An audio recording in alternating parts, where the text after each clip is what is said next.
Okay, if I put this plate in front of you, and you'd probably say, yeah, schnitzel, no, easy.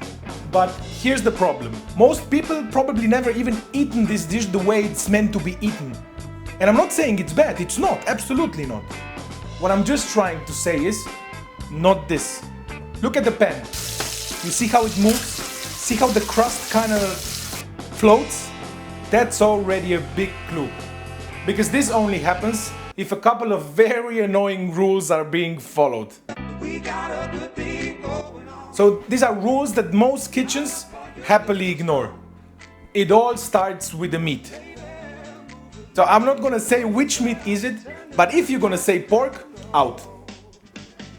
Traditionally, schnitzel is made with veal because its tender meat creates the light, delicate texture the dish is known for. The cut typically comes from the veal leg, often called the veal top round cutlet, which is perfect for pounding thin and frying. As you see, I'm trying to cut it already as thin as possible, that it makes my work easier after.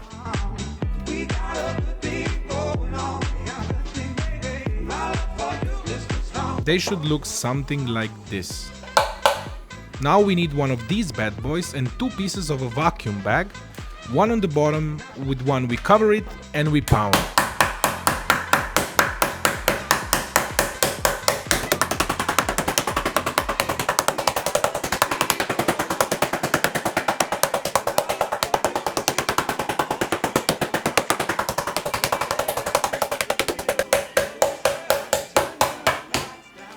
As you see, we try to pound it as thin as possible, almost paper thin, that when we grab it in the hand we almost see our fingers under. Beautiful.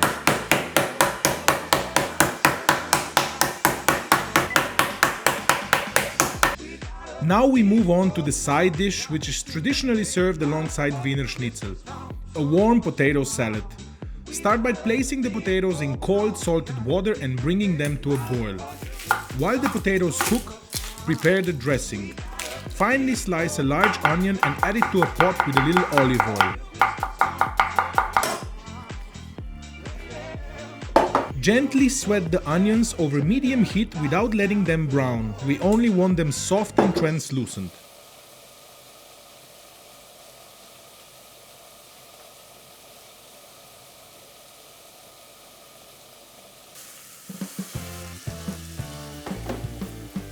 Once the onions are ready, add beef stock, a splash of apple cider vinegar, a little more olive oil, salt, pepper, and the secret ingredients Dijon mustard and whole grain mustard. Let everything come to a gentle simmer and keep the dressing warm.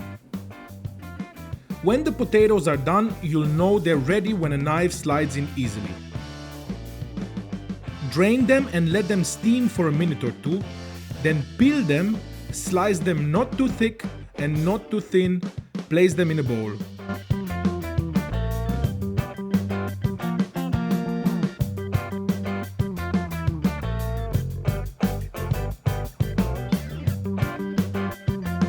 Pour the warm dressing over the potatoes and finish them with freshly chopped parsley. You could also add dill, chives or spring onions if you like, but today we're using parsley because we like it and we have it at home.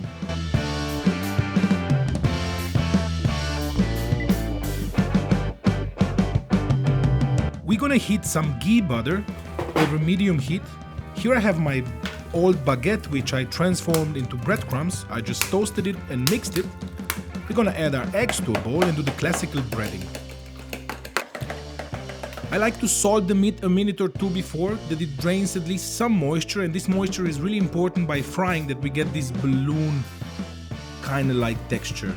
We're gonna put the meat into the flour and shake the excess flour off. And then we're gonna repeat the same with the egg. We're gonna put the meat from the flour to the egg and shake the excess egg away from the meat. And the most important, we go to the breadcrumbs, which we kind of cover and shake the container, that the breadcrumbs just cover the meat. We are not pressing, and we as well shake the excess breadcrumbs off. Our ghee butter is now by 170-180 degrees, and we're gonna put our schnitzel inside. As you see, I'm the whole time paying attention and looking at the schnitzel. I'm shaking the pan, I'm basting it, I'm the whole time looking when the under part is done. This is very important to create this classical cloud-like texture.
So nice.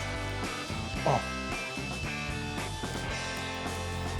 This is how, in my opinion, you make a Wiener Schnitzel.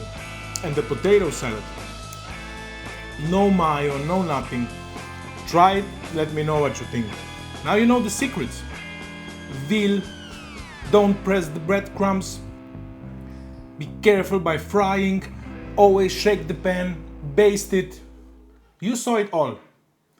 All in all, schnitzel video. I think it's a win.